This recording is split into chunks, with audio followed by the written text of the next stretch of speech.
Norman atmosphere video নাকি viral হয়েছে শুনলাম। আপনারা যারা এটা নিয়ে বেশি দাপাদাপি করতেছেন না, বন্ধ করে দিন। আপনারা যারা তাকে টিকটকার, কন্টেন্ট ক্রিয়েটর, ইউটিউবার হিসেবে চেনেন, কিন্তু সে কিন্তু আসলে সাকসেসফুল একজন বিজনেসম্যান। তার একটা পার্সোনাল একটা ব্র্যান্ড আছে। আপনার যারা নিজের লাইফে অনেক বেশি ফ্রাস্ট্রেটেড, আপনার ফ্রাস্ট্রেশন তার উপরে বাইর করার কোনো কারণ নাই। আপনারা আপনাদের লাইফে করতে পারেন নাই, কিন্তু তার কমেন্ট বক্সে যে তার খারাপ কথা বলবেন, তার ফ্যামিলি নিয়ে খারাপ কথা বলবেন, সব বিষয় নিয়ে সে একটি রিপ্লাই ভিডিও পোস্ট করেছেন।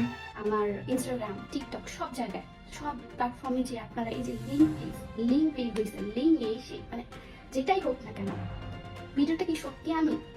একটু মাথা খাটা দেখবেন, আসলেই কি আমি? ফার্স্ট অফ অল যারা আমাকে সামনাসামনি দেখেছে বা যারা আমাকে চেনে জানে, তারা খুব ভালো মতো জানে জিনিসটা ওই জিনিসে ওই জায়গায় আমি হতাম না।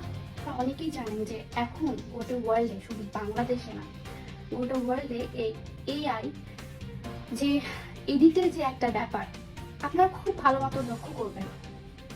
এখানে একটা ট্যাটু ছিল মেয়েটার, যার ভিডিও, আসল ভিডিও, এখানে একটা ট্যাটু ছিল।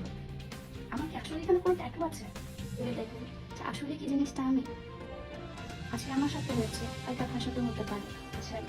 যারা আপনারা নিউজ যাচ্ছেন, যারা শেয়ার করছেন, বিভিন্ন পেজে আপলোড করছেন, বিভিন্ন স্টিকার বসায় আপলোড করছেন, বিভিন্ন পেজ বসায় আপলোড করছেন, পরবর্তীতে আপনাদের বোনের আবার এবং বের হবে না তো? আপনাদের বোনের পেজ বসানো কোনো ছবি বা ভিডিও বের হবে না তো? বা আপনাদের গার্লফ্রেন্ডের বা আপনার বউয়েরও হতে পারে, কিন্তু আপনার মায়েরও হতে পারে।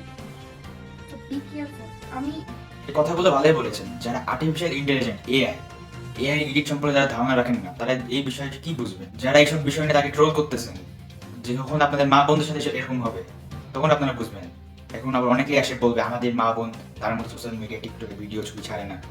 ভাই, এসবের জন্য অনেক ভিডিও, অনেক ছবির প্রয়োজন নেই। একটা ছবি দিয়ে এসব ভিডিও করা যায়। একটু ধারণা নিয়ে তারপরে কথা বলে। কিছু কিছু ছাপড়ি পোলাপাইন আছে যারা এইসব ভিডিও ছাড়ে ভিউ কামানোর জন্য, লাইক ফলোয়ার কামানোর জন্য, যারা এগুলো কাহিনী করতেছেন। এগুলো সব থেকে জঘন্যতম বিষয় এটা। এইসব বিষয় নিয়ে একটু বেশি দাপাদাপি করার কোনো কারণই হয় না।